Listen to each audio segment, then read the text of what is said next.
it will be attached to an operator referred to as a base. So you're going to have those three components. You don't have to have that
Good evening, everybody. Welcome to tonight's meeting of the Licensing Committee at Tamworth Borough Council.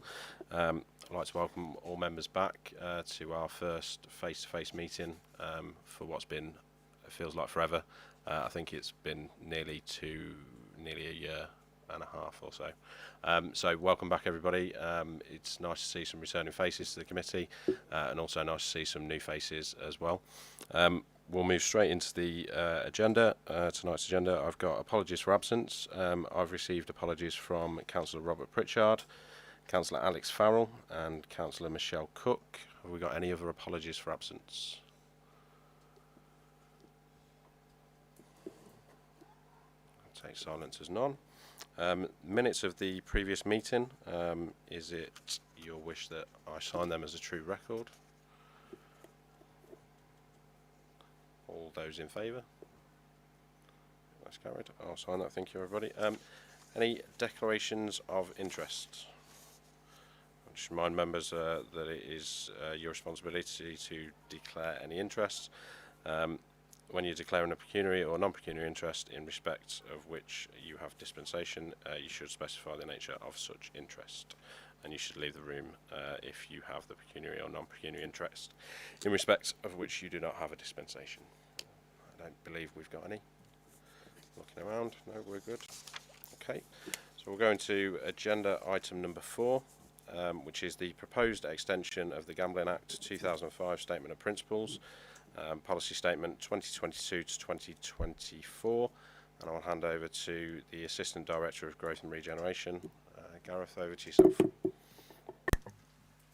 Thank you, Chair. I'm Gareth Harvey, Head of Environmental Health, who will be presenting this report.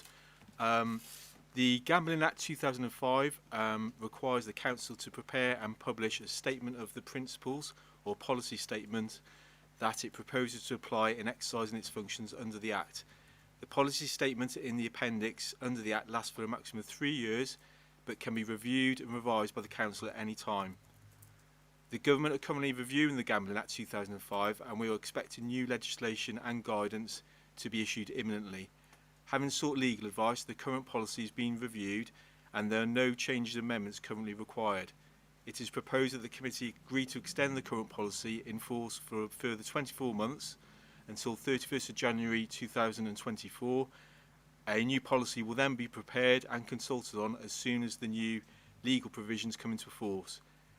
In terms of the key changes that have been looked at, in December 2020, the Culture Secretary launched a wide-ranging review of the Gambling Act and the current legislation to consider online stake and spend limits, advertising and marketing rules, and the powers of the Gambling Commission.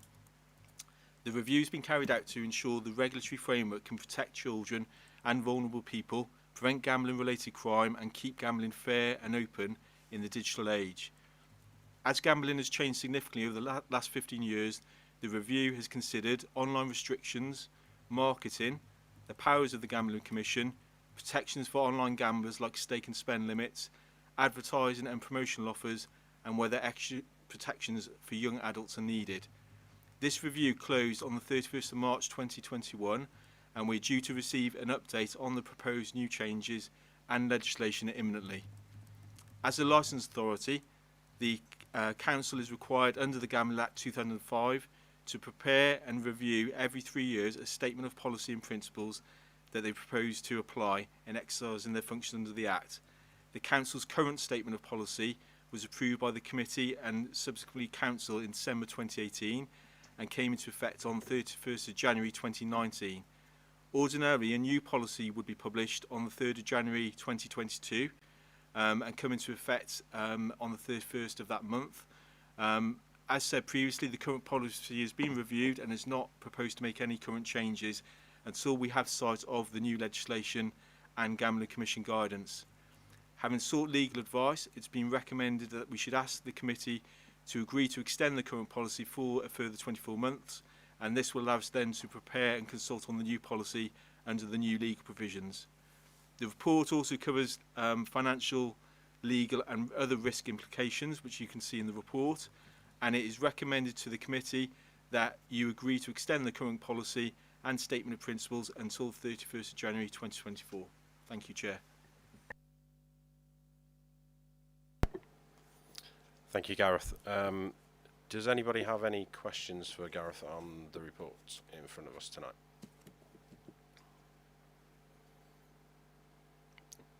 Okay, we've got Councillor Oates, and that's Jeremy Oates. Thank you. Just a quick one. If we're expecting changes imminently, why are we looking at a 2-year deferral? And does that mean we have to wait that time, or can we review it at an earlier stage if we've got relevant information? And secondly, you raised the significant areas, online restrictions and so on and so forth. What impact is that going to have on our operation? Because a lot of the online gambling is clearly not regulated by one of the smallest districts in the country. Thank you, Chair. Gareth? Yep. Just in response to that, I think the actual changes, there's no set deadline yet on when we're going to see the legislation, so we're still awaiting it to be launched, and I think it's been delayed due to the pandemic. So that's why we've asked for the 2-year extension. It's anticipated, I think, in June. As we speak, we're awaiting that update. I think our legal advisor, Fiona, will advise the committee of that. The idea is, as soon as we get that concrete legislation, we do anticipate bringing that forward to an earlier date. This review is wide-ranging and covers a lot of things that some of the things outside the power of Tamworth Borough Council, because there's lots of aspects to the gambling legislation, and our element of that is obviously as part of that review, and that's why I've mentioned those other parts which are being considered by the Gambling Commission, etc.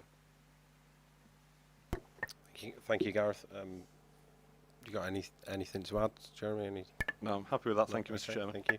Okay, I've got Councillor Rosie Claymore next. Yeah, it follows on from Councillor Oates, really. What I was going to suggest, with your permission, is that we have some sort of report back sometime shortly after the Gambling Commission guidance has been provided to you, so that the committee have an opportunity to be made aware of any changes that you may be making. Gareth, would you like to respond to that? Yes, thank you, Chair. Absolutely. As soon as we have sight of them, we will bring another report before committee and provide you with a full update. Councillor Claymore? Can we set a time scale then? I know we don't know when the changes are coming, but as soon as they do come, can we set, say, a 6-monthly review or whatever, so that we can have an update on it? Gareth? Yes, thank you, Chair. That no problem at all. As soon as we have that time frame, we will give you a lead in time for the committee to consider that report and the updates once we have that. Anybody else? Any further questions? Comments? No? Okay. The recommendation in the report is that the committee agree to extend the current gambling policy and statement of principles until the 31st of January 2024. Do I have a mover for that proposal? So that's moved by Councillor Clements, seconded by Councillor Stephen Doyle. All those in favour? That looks to be unanimous. That is carried. Thank you, everybody. Before we move on to agenda item number 5, a little bit of housekeeping from myself. I was a little hasty on one of the previous agenda items. Can I get a mover and a seconder for the previous minutes from the last meeting, please? Moved by Councillor Stephen Doyle, seconded by Councillor Clements. And we've already voted on that, and that was unanimously carried. Okay. I'm getting a nod from Jodie, so I think I've cleared that. That's brilliant. Okay, thanks everybody. Okay, so agenda item number 5 is the exclusion of the press and public, and this is that in accordance with the provisions of the local authorities executive arrangements, regulation 2012 and sections 100A of the Local Government Act 1972, the press and public be excluded from the meeting during the consideration of the following business on the grounds that it involves the likely disclosure of exempt information as defined in paragraphs 1, 2, 5 and or 7 of Part 1 of Schedule 12A to the Act and the public interest in withholding the information outweighs the public interest in disclosing the information to the public. At the time the agenda was published, no representations have been received that this part of the meeting should be open to the public. So I'm looking for a mover for that and a seconder. I think moved by Councillor Clements, seconded by Mick Oates. All those in favour? That is unanimous again, so that is carried. Look to... Is that... Are we good?